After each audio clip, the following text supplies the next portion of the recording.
Hi, good noon. Branch with politics. இன்னைக்கு celebration politics. Okay. First, என்ன branchன்னு பார்த்துடலாமா? Let us see the branch. First, starting with Kaju Katli, then potato rice. அதுக்கு காம்பினேஷனாக carrot raita, இங்கே சாம்பார் வடை, அப்புறம் millet idli, அதுக்கு chutney, coconut chutney. Okay, என்ன celebration அப்படின்னா உலகம் சுற்றும் வாலிபனோட கோல்டன் ஜூப்ளி இயர் ஆஃப் உலகம் சுற்றும் வாலிபன் ஃபில்ம்ஸ் ரிலீஸ்.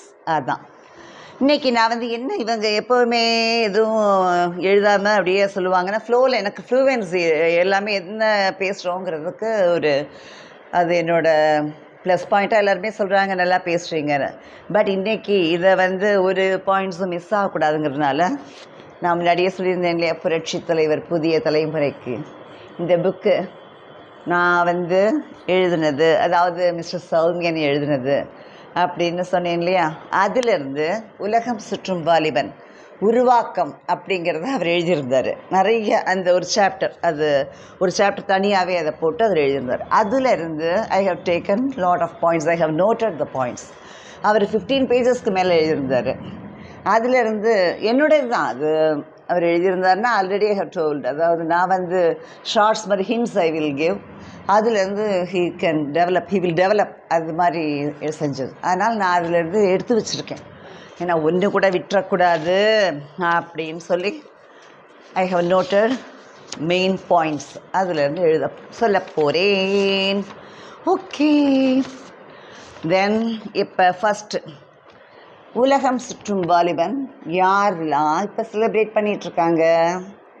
ஆல்ரெடி நான் சொன்ன மாதிரி தான் அவரோட, அதாவது புரட்சி தலைவரோட சென்டினரி இயர் யாரெல்லாம் செலிப்ரேட் பண்ணுறாங்களோ அவங்க எல்லாரும் golden jubilee year of his film கூட செலிப்ரேட் பண்ணுறாங்க. அதாவது ஃபேன்ஸ் ப்ரமோட்டட் டு கேடர்ஸ். அவர் அவரோட ஃபேன்ஸை ஹி ப்ரமோட்டட் தெம். அவர் ஆக்டராக புரட்சி நடிகராக இருந்து புரட்சி தலைவரானவர். அதனால் அவரோட பார்ட்டியும் கூட அவர் ஸ்டார்ட் பண்ணதே because of the compulsion force of the fans தான். அது எல்லாருக்கும் முன்னாடியே சொல்லியாச்சு. அதனால் அந்த fans they have been promoted to cadres. ஆனால் கூட still they want to be his die-hard fans. அவங்க தான் they are celebrating.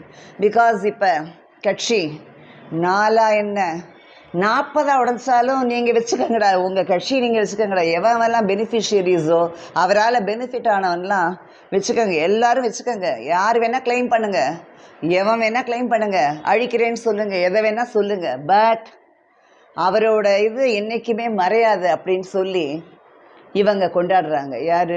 Diehard fans of him. அது ரியலாகவே இட் இஸ் ஒரு பெரிய மிராக்கிள். அதை பற்றிலாம் ரொம்ப ஆராய்ச்சியே பண்ண முடியாது, ஏன்னா அவ்வளோ பெரிய யாருக்குமே நடக்காது உலகத்தில். ஒருத்தர் கூட எந்த மனுஷனுக்காகட்டும் லீடருக்காகட்டும் யாருக்குமே இந்த மாதிரி நடக்கவே நடக்காது. அந்த மாதிரி அந்த மனுஷன் நினைக்கவும் இல்லை. தான் போனதுக்கப்புறம் அந்த கஷ்டப்பட்டு எடுத்த அந்த ஃபில்மோட 50th இயர் கோல்டன் ஜூப்ளி இயரை இப்படி செலிப்ரேட் பண்ணுவாங்க தன்னோட ஃபேன்ஸுன்னு அவரை அப்போ நினச்சி பார்த்துருக்க மாட்டார். இப்போ மேலேருந்து ரொம்ப சந்தோஷப்படுவார். அந்த ஸ்ரீராமச்சந்திரன் ரொம்ப சந்தோஷப்படுவாருங்கிறது என்னோட இதாக இருக்குது, அசம்ஷனாக இருக்குது. ஓகே, அவங்க எப்போவுமே அதான், அவங்க பார்ட்டியை என்ன செஞ்சாலும் அவர் கொண்டு வந்த பார்ட்டியை யார் வேணால் உடைங்க, 40 உடைச்சாலும் எங்களுக்கு அவர் மட்டும் போதும், அவரோட பேர் போதும், அவரோட பாட்டெல்லாம் போதும் எங்களுக்கு, அவர் எப்போவுமே எங்களோட மனசில் இருக்காருன்னு சொல்லி எல்லோரும் கொண்டாடிட்டுருக்காங்க. அப்புறம் இன்னொரு சொல்லணும் இங்கே, எனக்கு அது it seems to be an irony, but most of the பீப்புளுக்கு இது ஒரு கோஇன்சிடென்ஸ். நான் சொல்கிறது ஒரு கோஇன்சிடென்ஸாக it may seem to them. But என்னென்னா அப்போ இந்த ரிலீஸ் ஆஃப் த ஃபில்ம் போது 72ல் இட் வாஸ் ரிலீஸ்ட். அந்த டைமில் DMK was there in the rule. Okay, அது யாரால்? இவர் தான், அந்த தான் மெஜாரிட்டி. அதாவது தம்பிங் விக்ட்ரியில் 175 சம்திங் தே காட். அது எல்லாமே மேஜர் கான்ட்ரிபியூஷன் வந்து புரட்சி தலைவருக்கு தான் போகும். அவர் 71ல் அவங்கள அவ்வளோ நல்லா எல்லாம் கேன்வாசிங் அமங்ஸ்ட் இஸ் அவரோட டைட் ஷெடியூலில் கூட he went for the campaigning அது உட்கார வச்சார். அது அப்போ இருந்தது. இப்போ 50th இயரும்போது கூட அதே டிஎம்கே தான் இப்போ ஆளுங்கட்சியாக இருக்கலாம். ஓகே, அப்போ எம்கே வந்து mister MK was there as chief minister. அவரோட ஃப்ரெண்டான எம்கே, அதாவது சீஃப் மினிஸ்டர் உட்கார வைக்கிறப்போ he was a friend for புரட்சி தலைவர். அதுக்கப்புறம் சில இதெல்லாம் நடந்தது இல்லையா, கணக்கு கேட்டார், எக்ஸ்பெல் பண்ணாங்க. அதனால் என்னாச்சு, இந்த படம் வரப்போ இதுக்கு ரிலீஸுக்கு என்னென்னலாம் செய்ய முடியுமோ, அதாவது அவ்வளோ அழகாக விளையாடினாங்க. ஹேர்டில்ஸ் அண்ட் நியூசன்ஸ் எவ்வளவு கொடுத்தாங்க. Lot of disturbances was there. அப்போ அதாவது 72ல் எனக்கு எங்கள் அப்பா சொல்லியிருக்காங்க, தென் அது நிறைய பேர் எங்கள் மாமா அவங்கெல்லாம் சொல்லியிருக்காங்க உலகம் சுற்றும் வாலிபன் வரும்போது எப்படியெல்லாம் இருந்ததுன்னு. அப்புறம் வந்து நம்ம இப்போ இது பண்ணி பார்க்குறோம் இல்லையா, மேகசின்ஸ்லாம் படிக்கிறப்பெல்லாம் என்னென்னலாம் இருக்குதுன்னு பார்த்தப்ப எல்லாம் நமக்கு தெரியுது இல்லையா. அப்போ அந்த மாதிரி அந்த ஃபில்முக்கு அவ்வளோ ஒரு ஹேர்டில்ஸு, டிஸ்டர்பன்சஸ், நியூசன்ஸ் எல்லாமே கொடுத்தாங்க. மிஸ்டர் எம்கே வந்து அவ்வளோ அழகாக கொடுத்தாரு. ஆனால் இப்போ மிஸ்டர் எம்கே இஸ் சிஎம்மாக இருக்கிறப்போ அவருக்கு என்னன்னு தெரியல. ஒரு வேளை சரி இவங்க என்ன கட்சி தான் நாளாக இருக்குது, அவர் கொண்டு வந்த பெரியப்பா கொண்டு வந்த கட்சி நாளாக போச்சு. ஃபேன்ஸ் தான் வந்து செலிப்ரேட் பண்ணுறாங்க. இது ஒரு ஃபில்ம் ஃபெஸ்டிவல் தானே, ஃபில்ம் செலிப்ரேஷன் தானே அது இருக்கட்டும் அப்படின்னு இருக்கலாம். இல்லைன்னா அவரே சொல்லலாம், உலகம் சுற்றும் வாலிபன் எனக்கு ரொம்ப பிடிச்ச படம் அப்படின்னு கூட சொல்லலாம். நாளைக்கு என்ன வேணால் சொல்லலாம்.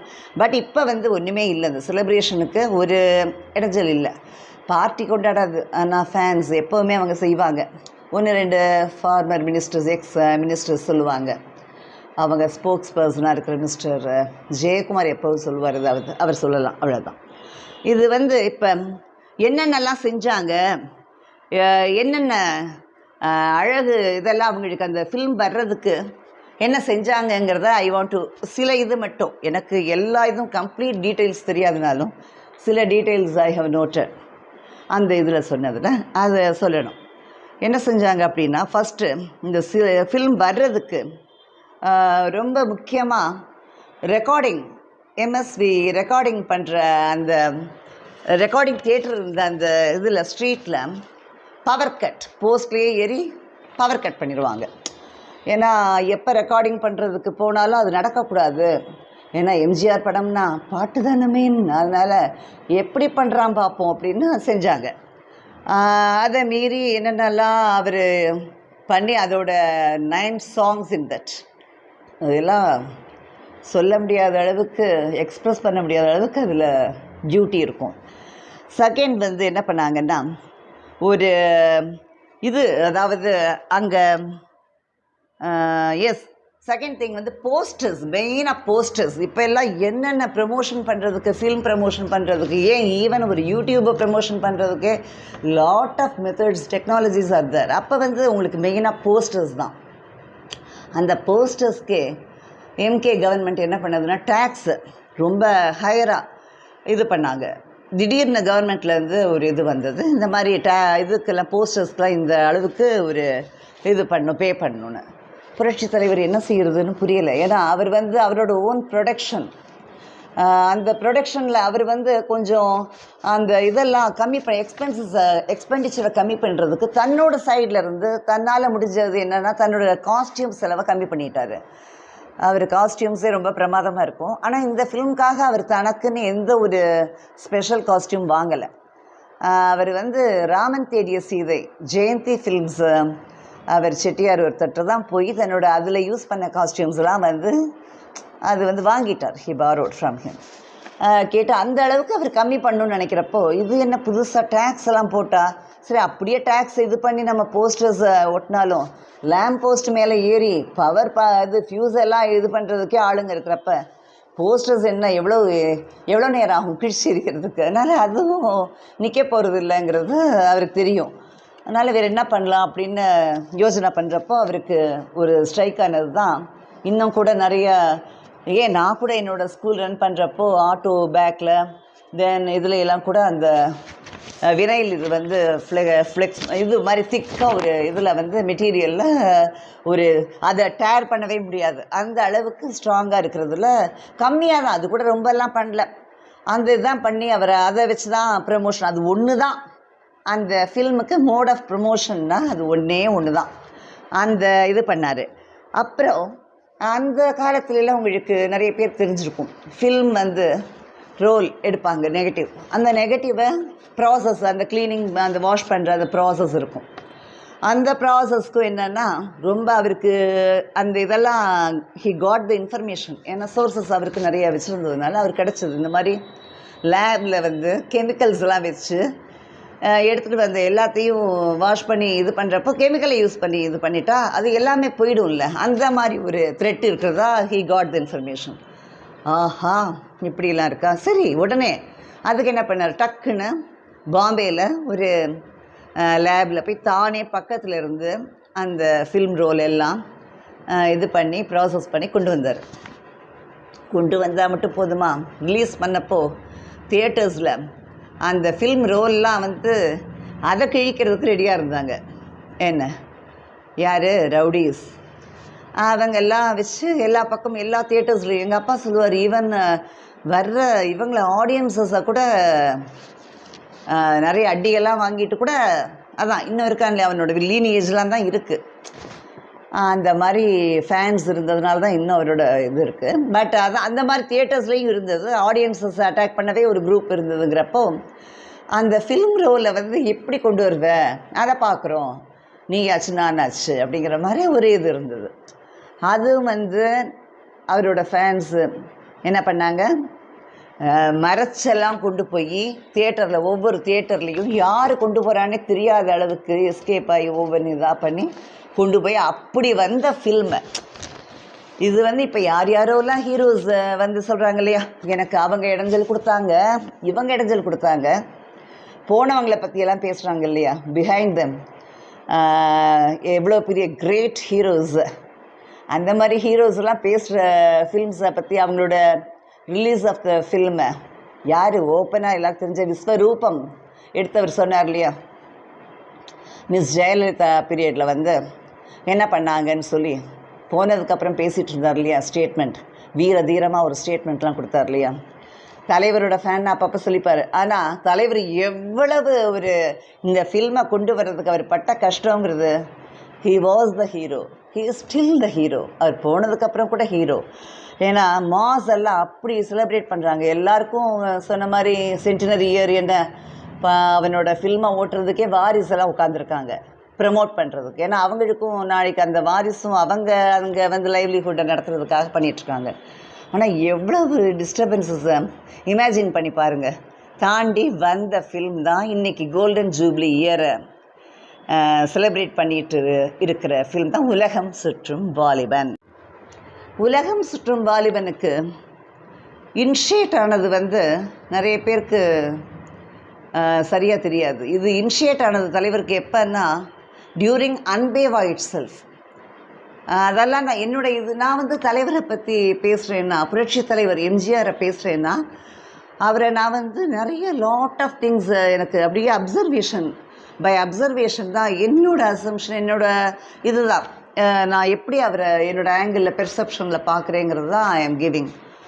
அன்பேவா இட் செல்ஃப் அவரோட இந்த ஃபில்முக்கு இனிஷியேட்டடுங்கிறது தான் எப்படின்னா, ஃபஸ்ட்டு அன்பேவாவில் ஓப்பனிங் சீன் இட் செல்ஃப் அவர் அப்ராட்லேருந்து ரிட்டர்ன் ஆவார், வந்து இறங்குறப்போ ஒரு ஜேபிங்கிற ஒரு கேரக்டர் அன்பேவாவில், அதில் வந்து அவர் இறங்குறப்போ ப்ரெஸ் மீட் ஏரோட்ராம்லேருந்து அவர் இறங்கி வர்றப்போ ஏர்போர்ட்டில் இது ப்ரெஸ் ரிப்போர்ட் வருவாங்க, ரிப்போர்ட்டர்ஸ் வருவாங்க. அதில் வந்து நிறைய தேசத்தை பற்றின அவரோட ஒப்பீனியனை கேட்பாங்க. அதில் ஜப்பானை பற்றி கேட்குறப்போ அவர் சொல்லுவார், ஒரே இதில் சுறுசுறுப்பான மனுஷங்க இருக்கிற நாடு அப்படின்னு சொல்லுவார். ஆமாம், அவர் வந்து சுறுசுறுப்பான ஒரு ஆக்டிவ் என்டிவ் பர்சன். அவரை பார்த்தாலே எல்லாருக்கும் enthusiastic person, not only handsome, என்தூவான பர்சன் அவர். அதனால் அவருக்கு அப்போவே அந்த இது இனிஷியேட் பண்ணிட்டார். அண்ட் இன்னொரு பாயிண்ட் இங்கே மெயினாக ஃபோர்மோஸ்ட் ரீசன் அவருக்கு ஜப்பான் பிடிச்சதோட ரீசன்னு என்னோட அசம்ஷன் தான், என்னோட பெர்செப்ஷன் என்னென்னா, ஜப்பான் வந்து என்ன சொல்கிறாங்க, லேண்ட் ஆஃப் ரைசிங் சன். என்னது? Land of rising sun. Rising சன்னா என்ன? உதய சூரியன். இதுதான் ஜப்பான் அவருக்கு பிடிச்சதோட foremost reason should be this point. ஏன்னா அண்ணாவோட symbol for DMK was rising sun. Was இல்லை, இன்னும் ஸ்டில் தேர். ஓகே, அந்த ரைசிங் சன்னை வந்து சிம்பிளைஸ் அவர் எப்படியாவது எல்லா ஃபில்ம்லேயுமே அவர் கொண்டு வருவாருங்கிறது எல்லாருக்கும் தெரியும். நானும் நிறைய சொல்லியிருக்கேன், அதே மாதிரி எல்லாருக்கும் தெரியும். அப்போ லேண்ட் ஆஃப் ரைசிங் சன்னில் வந்து எக்ஸ்போ நடக்கிறப்போ அவர் அதை விடுவாரா? அதனால தான் அவருக்கு நேராக போய் அங்கே எடுக்கணும். ஏன்னா அப்போ 70s தான் அவர் எக்ஸ்போ நடந்துருக்கிறப்போ அங்கே எடுக்க போனப்போ he was there in the party. அதான் எம்கேக்கு வந்து 71 வரைக்கும் he was needed, required by MK. அதனால் அவர் 70லேயே ஹி ஸ்டார்டட் த ஃபில்ம்.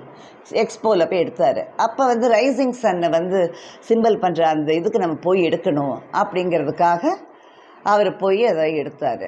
அந்த ரைசிங் சன்ங்கிறது இன்னொன்று என்ன, அவங்க ஃப்ளாக்லேயே ஒரு டாட் இருக்கும். ஜாப்பனீஸ் ஃப்ளாகில் பார்த்தீங்கன்னா ஒரு டாட், ரெட் டாட் இருக்கும். அது it symbolises son.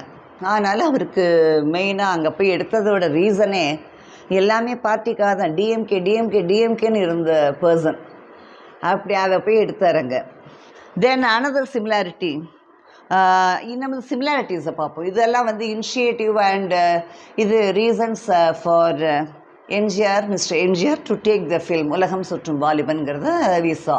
Now the similarities between Japan and MGR என்னன்னு பார்ப்போம். புரட்சி தலைவர் எம்ஜிஆர் என்னங்கிறத பார்க்கலாம். அதில் வந்து எனக்கு சொல்லணுன்னா, ஜாப்பனீஸ் ரொம்ப ஆக்டிவ் மட்டும் இல்லை. 1945 எல்லாருக்கும் தெரிஞ்ச இது மெயினான இது Nagasaki Hiroshima nuclear attack, bomb அட்டாக்குக்கு அப்புறம், அந்த குண்டு போட்டதுக்கப்புறம் அதிலிருந்து அவங்க அப்படியே ஃபீனிக்ஸ் மாதிரி, பேர்ட் மாதிரி அவங்க ரிவைவ் ஆகிட்டு 70ல் அவங்க எவ்வளோ தூரம் டெவலப் ஆகியிருக்காங்கங்கிறத காட்டுறதுக்காக அந்த எக்ஸ்போவை அவங்க வச்சாங்க. அதே மாதிரி தான் ஒரு குண்டடிப்பட்டு தன்னோட மெயின் ஒரு சொல்லுவாங்க இல்லையா, ஒரு ஆக்டருக்கு நம்ம எல்லாருக்குமே வந்து வாய்ஸுங்கிறது ஒரு முக்கியமான, த்ரோட் வந்து ஒரு முக்கியமான இது எல்லாருக்குமே. அதுலேயும் ஒரு ஆக்டருக்கு வந்து எவ்வளோ தூரம் அது இம்பார்ட்டண்ட்டுங்கிறது எல்லாருக்கும் தெரியும். குரல்ங்கிறது ரொம்ப ரொம்ப ரொம்ப ஒரு முக்கியமான விஷயம். அந்த குரலே அவருக்கு அவுட் ஆச்சு. எவ்வளோ அழகாக சிரிப்பார், எவ்வளோ நல்லா ஒரு பேசுகிறது, வீராவேசமாலாம் பேசுகிற ஆக்டர்ஸ்லாம் இருந்தாங்க அப்போ. ஆனால் எவ்வளோ அழகாக சாஃப்டாகவும் பொலைட்டாகவும் பேசி மனுஷங்க மத்தியில் இருந்தவருக்கு அந்த குரலே போச்சு. ஒரு குண்டுப்பட்டு இருந்தும் அதிலேருந்து ரிவைவ் ஆகிட்டு சூப்பர் ஸ்டாராகவே இருந்தார் இல்லையா. அதுலேயும் ஒன்று சொல்லணும். அப்போ மிஸ்டர் எம்கே என்ன செஞ்சார், இன்னொரு ஆக்டருக்கு சிம்ம குரலோன்னு அப்படின்னு பட்டம் கொடுத்தாரு. ஏன்னா உனக்கு குரல் போச்சா, அவனுக்கு நான் கொடுக்குறேன் அப்படிங்கிற மாதிரி அவர் செஞ்சார். அவர் ஃப்ரெண்டுன்னு சொல்லுவார், பட் ஃப்ரெண்ட்ஷிப்போட இது வேல்யூ அவ்வளோதான் இருக்குது. ஓகே, எங்கள் இந்த செலிப்ரேஷனில் இது ஒரு பிளாக் டார்க் பேஜ் இது பண்ணிடுங்க. பட் எனக்கு மனசில் பட்டது சொல்லிட்டேன். இப்போ இதில் வந்து ஐ டென்ட் நோட் தட் பாயிண்ட், ஆனால் சொல்லிட்டேன். சிம்மக்குரலோன்னு ஒருத்தருக்கு கொடுத்தார் இல்லையா, அதனால தான் வாய்ஸை பற்றி பேசுகிறப்ப அது வந்தது. ஓகே, தென் இது வந்து அந்த 70ல் தான் இது சிமிலாரிட்டி பற்றி பேசுகிறப்போ இன்னொரு ஒரு இது என்னென்னா, புரட்சி தலைவர் பிறந்த தேசம் கண்டி. அங்கே வந்து மெயினாக உங்களுக்கு அவங்க புத்தா இது விகாரம் நிறைய இருக்கும். அங்கே வந்து உங்களுக்கு புத்த விகாரம் வந்து இதில் ஜாப்பனீஸ் வந்து புத்திசம் தான் அங்கே ரொம்ப மெயினாக.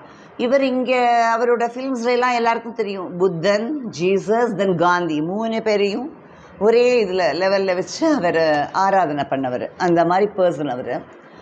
அதனால் புத்திசம் இது ஆன அந்த புத்தாவோட ரெலிக்ஸ், பல்லு, இந்த இதெல்லாம் வந்து ஒரு பேழையில் they are preserving in country still. அந்த லேண்டில் பிறந்தவர், கண்டியில் பிறந்த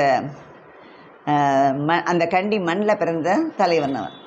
ஓகே, அது ஒரு சிமிலாரிட்டி ஃபார் ஹிம். அப்போ 1970ல் அங்கே எக்ஸ்போவில் வந்து 70 எக்ஸ்போவில் ஜாப்பனீஸ் அந்த இதில் எக்ஸ்போ நிறைய லாட் ஆஃப் பெவிலியன்ஸ் வேறு அந்த பெவிலியன் எல்லாத்துலேயும் போய் ஷூட் பண்ணுறதுக்கு எல்லாருக்கும் பெர்மிஷன் கொடுக்கல. No one was permitted there. But only for புரட்சி தலைவருக்கு தான் எல்லா இதுலேயும் வந்து பெவிலியன்லேயும் ஷூட் பண்ணுறதுக்கு இது லிட்ரலி ஹீ ஷோல்டர்ட் த கேமரா. அப்போல்லாம் பெரிய கேமரா அதை வந்து அது பிக்சர் கூட ரொம்ப ஃபேமஸ். அவர் அந்த உலகம் சுற்றும் வாலிபன் ஹேட்டை போட்டுட்டு ஒரு கேமரா வச்சுருப்பார், ஆங்கிள் அதெல்லாம் பார்த்து அந்த இது வந்து ரொம்ப ஃபேமஸ்ஸு. எதுக்குன்னா he literally shouldered that camera throughout the expo. அவர் ஹி ரேன் அண்ட் அப்போ அவருடைய ஏஜ் அது வேணாம், அவர் ஏஜெல்லாம் அவர் தான் ஏஜே தெரியாமல் இருந்த பர்சன் தான் அது. அங்கே அதே மாதிரி 70ல் இன்னொரு முக்கியமான இது என்னென்னா லெனினோட சென்டினரி இயர். அதை ஒரு இதில் வந்து பின்னாடி பேக் ட்ராப்பில் ஒரு பெரிய இது ஸ்க்ரீனில் அவரோட ஹிஸ்ட்ரி ஆஃப் லெனின் வந்து இது பண்ணியிருப்பாங்க, ஷோகேஸ் பண்ணியிருப்பாங்க. அதையும் அவர் ஷூட் பண்ணி அது எல்லாத்தையுமே கவர் பண்ணியிருப்பார் ஃபுல். இது சாப்பிட்றேன். பாப்பா வைக்கிறப்பே சொன்னான், உனக்கு முன்னாடி வச்சா பூனை கையில் பால் கொடுக்குற மாதிரி டபக்கு டபக்குன்னு சாப்பிட்ருவியே நீ, அப்படி எப்படி பேசுவ, இதை பார்த்தா நீ வந்து இது எதனா பார்த்துட்ருப்ப அப்படின்னா. இல்லை தலைவரை பற்றி சொல்லணும் அப்படின்னு சொன்னேன். இன்னொரு ஒரு சிமிலாரிட்டி என்னென்னா, அவர் வந்து ஜாப்பனீஸ் எப்போவுமே அவங்களோட அந்த ட்ரெடிஷ்னல் மார்ஷியல் ஆர்ட்ஸ் இருக்குது பாருங்கள், அது எல்லாமே எப்போவுமே நெக்ஸ்ட் ஜென்ரேஷனுக்கு they want to carry out. அது என்ன karate, judo, shintaido and Okinawa te, இதெல்லாம் வந்து அவங்களோட martial arts, form of martial arts. அது எல்லாத்தையுமே நெக்ஸ்ட் ஜென்ரேஷன் நம்ம இது மாதிரி இல்லை. இங்கே நிறைய பேர் வந்து அது எதுக்கு இது எதுக்குன்னு விட்டுறோம். பட் அவங்க வந்து அந்த ட்ரெடிஷனை வந்து அவங்க தே வாண்ட் டு ஃபாலோ தட், அதை ப்ரிசர்வ் பண்ணுறதுக்காக கேரி ஃபார்வர்ட் பண்ணுவாங்க. அதே மாதிரி இவருமே தலைவர் என்ன செய்வார், சிலம்பம், கத்திச்சண்டை, மல்யுத்தம், குத்துவரிசை, சுருள் பட்டா, இது எல்லாமே அவர் ஃபிலிம்ஸில் வந்து அவர் கற்றுக்கிட்டு சின்ன குழந்தையிலேருந்து கற்றுக்கிட்டு செஞ்ச இது. நிறைய பேர் முட்டாள்தனமாக சொல்லுவாங்க அட்டைக்கத்தின்னு. கத்தி அட்டையில் வச்சு எப்படின்னா அது நிற்குமா, அது இடிச்சுதுன்னா அது கார்ட்போர்டு எப்படி நிற்கும், அட்டைக்கத்தின்னு சொல்லுவாங்க. இதெல்லாம் சொல்ல வேண்டான்னா கூட சும்மா சொல்லாமல் இருக்க முடியல. அட்டைக்கத்தின்னு யாரோ கூட ஒரு ஃபில்ம் எடுத்தாங்க, அவங்க தான் டியூப்ளிகேட்ஸ்லாம் அந்த மாதிரி தான் செய்வாங்க. பட் அதான் மெயினாக கத்தி சண்டையில் வந்து அவர் ரொம்ப ஃபேமஸ் ஃபார் கத்தி சண்டை. அது அப்புறம் இந்த ஃபென்சிங் அதெல்லாமே அவரோட அந்த இதெல்லாம் கற்றுக்கிட்டு, அதனால தான் அவருக்கு வாத்தியாருங்கிற நேமு. நெக்ஸ்ட் அவர் வந்து வாத்தியார் சில பேர்ட்டு கற்றுக்கிட்டு வந்தது. நெக்ஸ்ட் அதை கொண்டு போகணும், எல்லோரும் அதை இது பண்ணணுன்னு. இந்த இதெல்லாம் கூட குத்துச்சண்டையெல்லாம் கூட பாக்ஸிங் இதை பற்றி இப்போ ஏதோ எடுத்தாங்க. பட் பாக்ஸர்ஸ் எல்லாம் கூட கூப்பிட்டு ஆனர் பண்ணவர், முகமது அலி அவங்க எல்லாம் ஆனர் பண்ணவர் அவரோட சிஎம்மாக இருந்தப்போ. எல்லாம் சில பாலிடிக்ஸ்க்காக என்ன வேணால் பேசலாம், பட் ரெக்கார்ட்ஸை வந்து டிஸ்ட்ராய் பண்ணலாம். ஆனால் சில விஷயங்கள்லாம் மனசுலேருந்து யார் மனசுலேருந்து மறைக்க முடியாது. முன்னாடி 1000 கைகள் மறைத்து நின்றாலும் ஆதவன் மறைவுது, எல்லோரும் சேர்ந்து மறைச்சாலும் சூரியனோட இதை மறைக்க முடியாது. பட் நான் இந்த சூரியனை சொல்ல, அவர் அந்த சூரியனுக்காக சொன்னார். அது மாதிரி எவ்வளோ பேர் மாற்றியெல்லாம் சினிமாவை எடுத்து அட்டகத்தி என்னென்னவோ எடுத்தால் கூட அவரோட இதை மறைக்க முடியாது. அவர் எவ்வளவு கஷ்டப்பட்டார் ஒவ்வொரு ஃபில்மோட இதுக்குங்கிறது எல்லாருக்கும், அவரோட ஃபேன்ஸ்க்கு எல்லாருக்கும் தெரியும். ஏன்னா அந்த வேல்யூ தெரிஞ்சவங்களுக்கு தெரியும். அந்த வேல்யூ, அந்த ட்ரூவாக ஒரு கலையை ஆராதனை பண்ணுறவனுக்கு, அதோட வேல்யூ தெரிஞ்சவனுக்கு அவரை மதிக்க தெரியும். அது ஓகே, லெட் இட் பி. இதெல்லாம் அதே மாதிரி புத்தரோட இதுக்கு அவர் ரொம்ப, புத்தரை வந்து அவர் எவ்வளோ தூரம் மரியாதை கொடுப்பாருங்கிறது நாட் ஓன்லி புத்தன், இயேசு, காந்தின்னு சொல்கிறதோட இல்லை. அவர் எப்போவுமே அவரோட ஃபிலிம்ஸில் புத்தனை சாங்ஸில் காட்டுறது மட்டும் இல்லை, போர்ட்ரே பண்ணுறதோட அவரோட இது முடியாது. என்ன செய்வார் அந்த ஃபிலிமில் கூட, இந்த ஃபிலிமில் 2 இன்சிடென்ட்டு. ஒன்று, அதாவது இதில் டபுள் ரோல். இன்னும் அந்த ஸ்டோரி நான் சொல்ல, ஏன்னா எல்லாருக்கும் தெரியும் உலகம் சுற்றும் வாலிபருங்கிறது என்ன ஸ்டோரிங்கிறது, everyone know. Double role அதில். ஒன்று வந்து சயின்டிஸ்ட், இன்னொன்று போலீஸ் ஆஃபீஸர். சயின்டிஸ்டோட நேம் தான் முருகன், அதாவது சயின்ஸுக்கும் சாமிக்கும் என்ன சம்மந்தம்னு சொல்கிறதாலேயே முருகன்னு பேர் வச்சார். அதே மாதிரி ராஜு, போலீஸ் ஆஃபீஸர் நேம் வந்து ராஜு. அந்த 2 நேமும் அவர் வச்சுருந்தார் இல்லையா. அதில் வந்து முருகன்கிற ஒரு சயின்டிஸ்ட், அவர் ஒரு நியூக்ளியர் பவரோட இதை ஒரு கேப்சூல் ஃபார்மில் அதை இது அடக்கிறதுக்கு ஒரு கண்டுபிடிச்சிருப்பார். அந்த இதை தெரிஞ்சுக்கிறதுக்காக ஃபாலோ பண்ணிகிட்டே, அதாவது சயின்டிஸ்ட் இப்போ எல்லா ப்ரொஃபஷன்லேயுமே எப்படி நிறைய டூப்ளிகேட்ஸ், அதாவது பணம் வேணும் வேணும் வேணும்னு அலையிறவங்க நிறைய சொல்லிட்டேன் இல்லையா, அந்த மாதிரி அலையிறவங்க இருக்கிற மாதிரி எப்போவுமே இருப்பாங்க இல்லையா. அது மாதிரி நிறைய சயின்டிஸ்ட் அதை வச்சு நிறைய பணம் சம்பாதிக்கலாம் அப்படின்னு அவர் பின்னாடியே இது பண்ணி அவரை துரத்திட்டு வரும்போது அவரை ஒரு இடத்துல இருந்து ஷூட் பண்ணிடுவாங்க கீழே வந்து. அதில் அந்த ரியல்லையும் நடந்த மாதிரி ரியல்லையும் அது ஷூட் பண்ணோம்னா அவர் மேலேருந்து கீழே விழுந்ததில் அவருக்கு பிரெயினில் இதாகிட்டு மெமரி லாஸ் ஆகிருக்கும். அந்த மெமரி லாஸ் ஆனதை திரும்பி அவரை ரிவைவ் பண்ணுறதுக்காக லாட் ஆஃப் இது அவங்க செய்வாங்க. அந்த வில்லனே நிறைய அவருக்கு எப்படி அதை ரிவைவ் பண்ணலாம், ஏன்னா அதை வேணும் இல்லையா, அந்த ஃபார்முலா வேணும்ல, அதுக்காக. அப்போ அவர் வந்து ஸ்டார்டிங்கில் அவருக்கு நிஜமாகவே அவருக்கு அந்த இது இல்லாமல் இருக்கும், மெமரி லாஸில் இருப்பார். ஆனால் ஒரு இதில் வந்து ஒரு டைமில் அவருக்கு என்ன ஆகும், அது அவருக்கு கரெக்டாக அவருக்கு மெமரியெல்லாம் கரெக்டாக இருக்கும். பட் அது எப்போ ஹீ வில் ரிவீல்னா, அவரோட லவர்கிட்ட மஞ்சுளாட்ட என்ன சொல்லுவார்னா, அவங்க கத்துவாங்க. அப்போ ஏதோ ஒரு இதில் அவங்க காப்பாற்றுறப்ப இப்போ வந்துருச்சு அவங்களுக்கு மெமரி இது வந்தாச்சு அப்படின்னு கேட்பாங்க அவங்க. அப்போ சொல்லுவார், ஏன்னா புத்தர் கோயிலுக்கு போயிருக்கிறப்பவே எனக்கு மெமரி வந்து சரியாயிடுச்சு அப்படிங்கிறத சொல்லியிருப்பார் சயின்டிஸ்ட் ரோல் பண்ணுற முருகன். அப்புறம் அந்த இன்னொரு ரோல் பண்ணுற போலீஸ் ஆஃபீஸர் அவர் ராஜுங்கிற கேரக்டர் என்ன செய்வார்னா, அதே ஃபிலிமில் என்ன பண்ணுவார், நம்பியார் வந்து இந்த இதில் ஒரே ஒரு, ஏன்னா நம்பியாருங்கிறது எம்ஜிஆர்னா நம்பியார் அப்படிங்கிறது எல்லாருக்கும் தெரியும். அந்த 2 பேர் 2 சக்தி இப்படி இருக்கணும், போல்ஸ், ஆப்போசிட் போல்ஸ். அவங்க நிஜமாகவே ஆப்போசிட் போல்ஸுங்கிறது சினிமாவில் தான், பட் ரொம்ப க்ளோஸ் ஃப்ரெண்டு. நம்பியார் வந்து அவரோட ஓன் ப்ரொடக்ஷனில் இல்லாமல் இருக்க முடியுமா, அதனால் அவருக்கு நம்பியார் எப்படின்னா எங்கேயுமே வெளியில் அப்ராடெல்லாம் அவர் ரொம்ப போக மாட்டார். ஏன்னா அவர் பியூர் வெஜிடேரியன். அவர் ஒய்ஃப் வந்து எல்லா இடத்துக்கும் வரணும், அவங்க சமையல் பண்ணி தரணும், அந்த மாதிரி ஒரு பர்சன். அவர் எங்கேயும் என்னப்பா நான் எப்படி வர்றது அப்படின்னு கேட்டார். ஓகே, உங்களுக்கு அதுதானே ப்ராப்ளம், நம்ம அதை பண்ணிக்கலாம், சரி பண்ணிக்கலாம்னு இங்கே அந்த புத்த விகாரத்தை செட் போட்டு, மெட்ராஸில் செட் போட்டு அந்த இதை ஷூட் பண்ணாங்க. அந்த சீனு ரொம்ப ரிச்சாக இருக்கும், அந்த புத்த விகாரம். அதை ஷூட் பண்ணாங்க செட் போட்டு. எதுக்குன்னா அந்த இடத்துல புத்த விகாரத்தில் நம்பியார் வந்து அங்கே ஒரு இதை போட்டுட்டு உட்காந்துருப்பார், பெரிய ஒரு இதை போட்டு ஒரு ட்ரெஸ்ஸு ஃபுல்லாக கவர் பண்ணிவிட்டு அவர் உட்காந்துருந்துட்டு இந்த மாதிரி இவர் போலீஸ் ஆஃபீஸர் வந்து இது பண்ணுறப்போ அவர் இது பண்ணி அட்டாக், தன்னோட இதை எடுத்துகிட்டு அந்த ரோபை எடுத்துகிட்டு என்ன செய்வார், அட்டாக் பண்ணுவார் தலைவரை.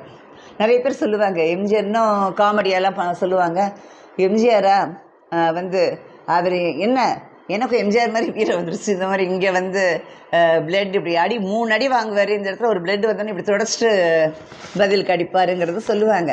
ஆனால் இந்த ஃபிலிமில் என்ன பண்ணுவார்னா, அவர் நம்பியார் போட்டு அடித்து இது பண்ணிகிட்ருப்பார்.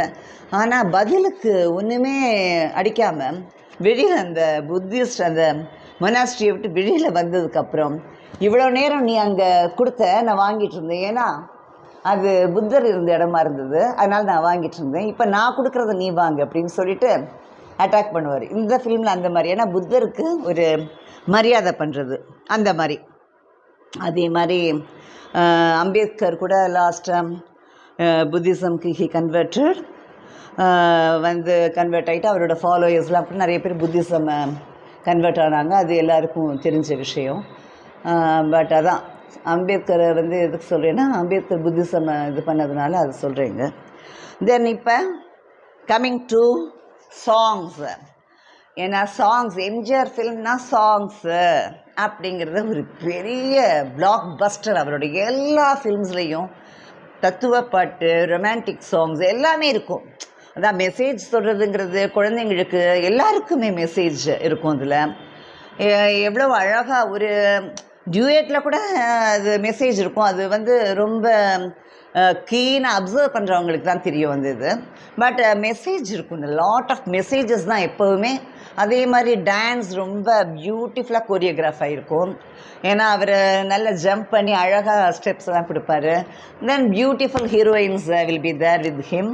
அவரோட இது செலெக்ஷன் ஆஃப் ஹீரோயின்ஸ் எல்லாருக்குமே தெரிஞ்ச விஷயம். அழகாக நல்லா ஆக்ட் பண்ணுறது மட்டும் இல்லாமல் நளினமாக டான்ஸ் ஆடுறவங்க, அந்த கிரேஸ்ஃபுல் மூமெண்ட்ஸ் இருக்கிற ஹீரோயின்ஸ் தான் இருந்தாங்க. சாங்ஸை டைட்டில் சாங் நமது வெற்றி நாளை சரித்திரம் சொல்லும், இப்படை தோற்கின் எப்படை வெல்லும். இந்த சாங் வந்து மெயினாக இப்போ எல்லோரும் யூஸ் பண்ணிகிட்ருக்காங்க. இந்த பார்ட்டி, அவரோட பார்ட்டியில் எல்லோரும் யூஸ் பண்ணிகிட்ருக்காங்க. அதில் வந்து எனக்கு என்ன தோணுதுன்னா, இவ்வளவு நாள் உனக்காக, அதான் அடுத்தவங்களுக்காகவே நான் அடுத்தவங்களோட வெற்றிக்காக நான் வந்து பாடுபட்டிருக்கேன்.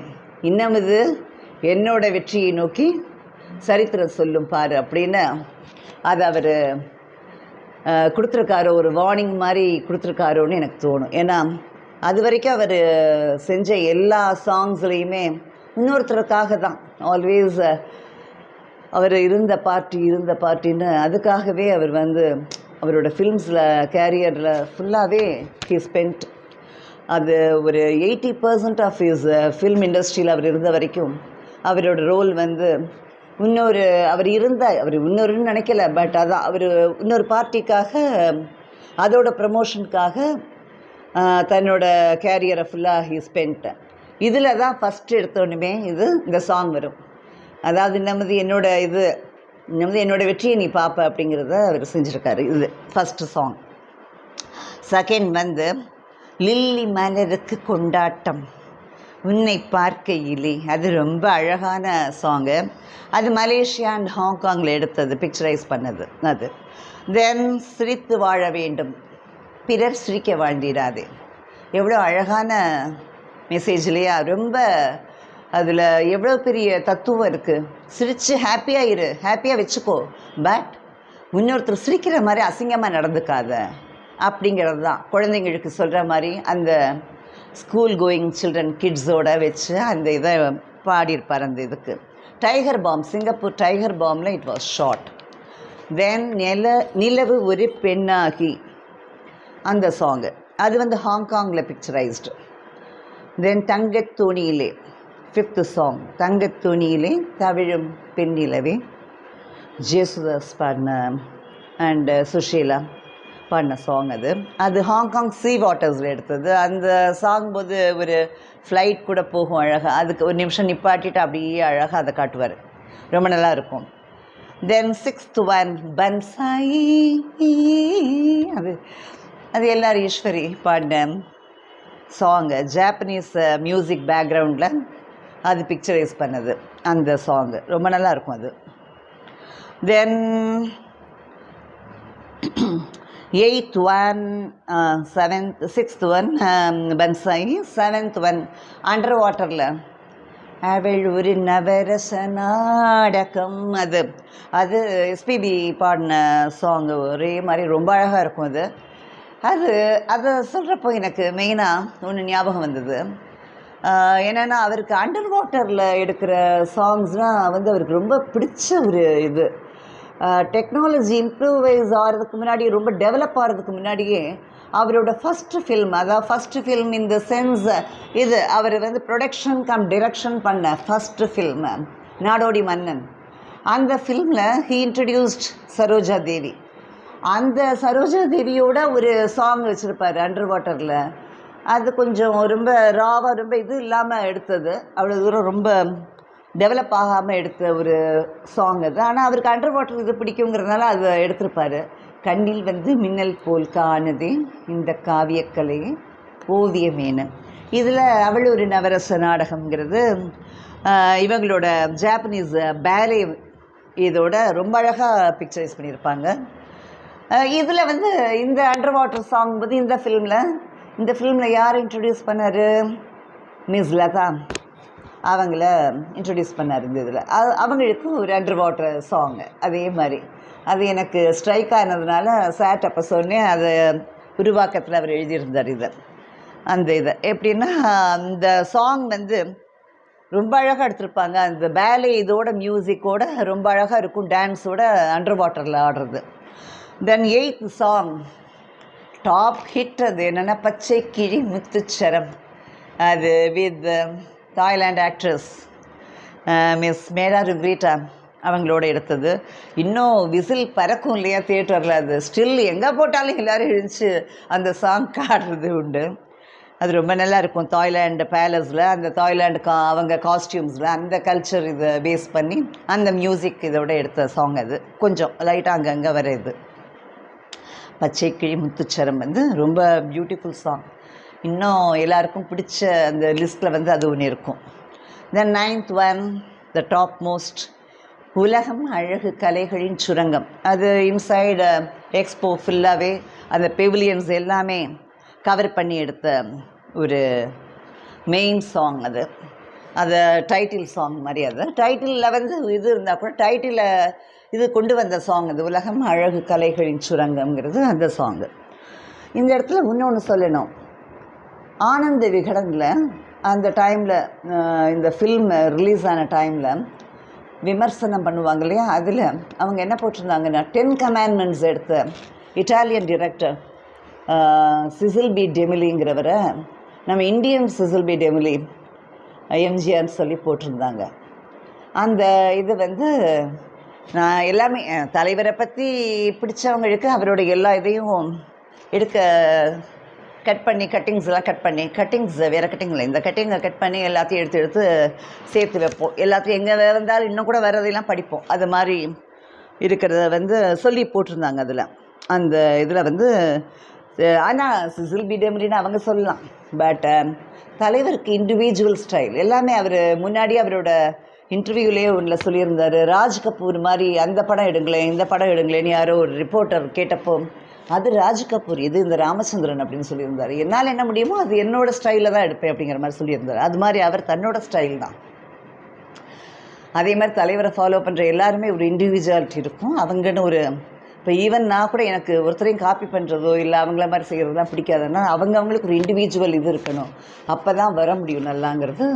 அது அவர் சொன்ன இது அந்த இது ஃபாலோ பண்ணுவாங்க எல்லாருமே அவரோட ஃபேன்ஸு.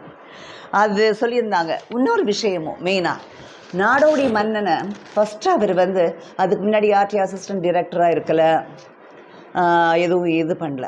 ஆனால் அவர் வந்து எடுத்தோன்னே தன்னோட நிறைய அது வரைக்கும் தான் எக்ஸ்பீரியன்ஸ் பண்ண எல்லாத்தையும் அவர் ஒரு வெஞ்சர் மாதிரி ஒன்று செய்யணும்னு நினச்சப்போ இப்போ எல்லோரும் பிரம்மாண்ட இயக்குனர் என்னென்னவோ பட்டம்லாம் இருக்குது. அது சொல்லக்கூட எனக்கு சரியாக தெரியாதுன்னு வச்சுக்கோங்களேன். பட் அவர் அந்த பிரம்மாண்டம்லாம் இன்னொருத்தன் காசில் பண்ணுறதுக்கு அவர் என்றைக்குமே நினைக்கல.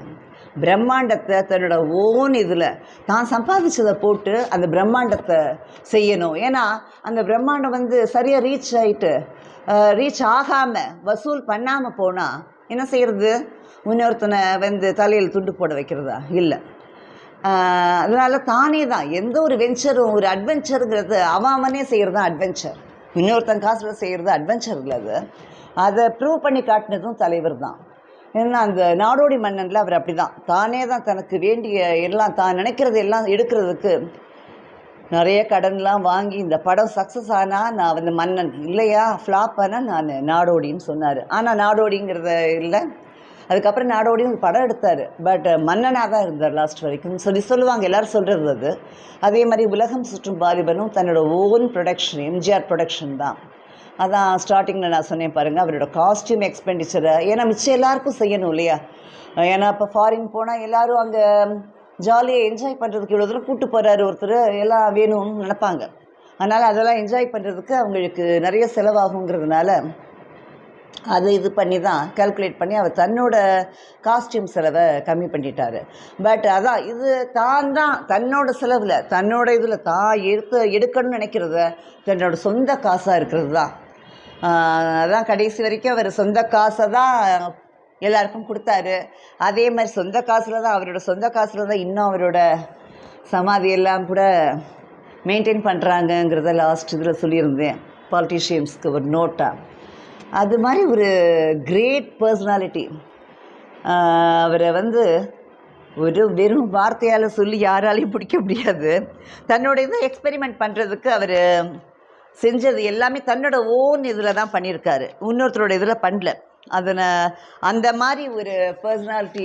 அதனால தான் இன்னும் வந்து யாருமே ஒருத்தருமே எல்லாம் நீ பண்ணு நான் பண்ணுன்னு சொல்ல. பார்ட்டியில் அவர் கொண்டு வந்த பார்ட்டியெல்லாம் உலகம் சுற்றும் வாலிபனா அப்படின்னா அப்படிங்கிற மாதிரி இருப்பாங்க. அந்த மாதிரி இருக்கிற இதில் ஃபேன்ஸு எல்லாம் அப்படி செலிப்ரேட் பண்ணிகிட்ருக்காங்க. இன்னும் எல்லா ஃபில்மையும் பண்ணுவாங்க. இப்போ சென்டினரி இயர் ஃபார் எம்கே வரப்போகுது. சென்டினரி இயர் ஆஃப் எம்கே போது தான் கோல்டன் ஜூப்ளி இயர் ஆஃப், என்ன ஒரு ஐரணி அதுவும் இல்லையா, கோல்டன் ஜூப்ளி இயர் ஆஃப் உலகம் சுற்றும் வாலிபன். ஒரு பெரிய அவர் ஃபஸ்ட்டு இந்த உலகம் சுற்றும் வாலிபன்கிறதுக்கு டைட்டில் வந்து அவர் மைண்டில் இருந்தது உலகம் சுற்றும் தமிழன் நினச்சாராம், தமிழன். ஆனால் அதை போட்டாலும் ஏதாவது ஒரு ப்ராப்ளம் வருமோ அப்படிங்கிறதுனால உலகம் சுற்றும் வாலிபன்.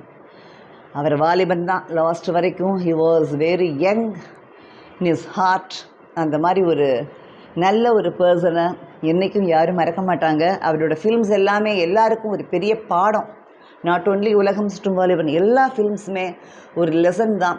இந்த உலகம் சுற்றும் வாலிபனோட மெயின் இது ஒரு கேப்சியூல், அந்த நியூக்ளியர் பவரை வந்து ஒரு கேப்சியூல் ஃபார்மில் வைக்கிறதுனால ஒரு கேப்சியூல் ஃபார்மில் அதோட தீம் என்னன்னு சொல்லலாம். ஒன் லைனாக என்ன சொல்லணும்னா, nuclear power should always be used for development, production, not for destruction, டெஸ்ட்ராயிங்க்கு அது யூஸ் பண்ணக்கூடாது.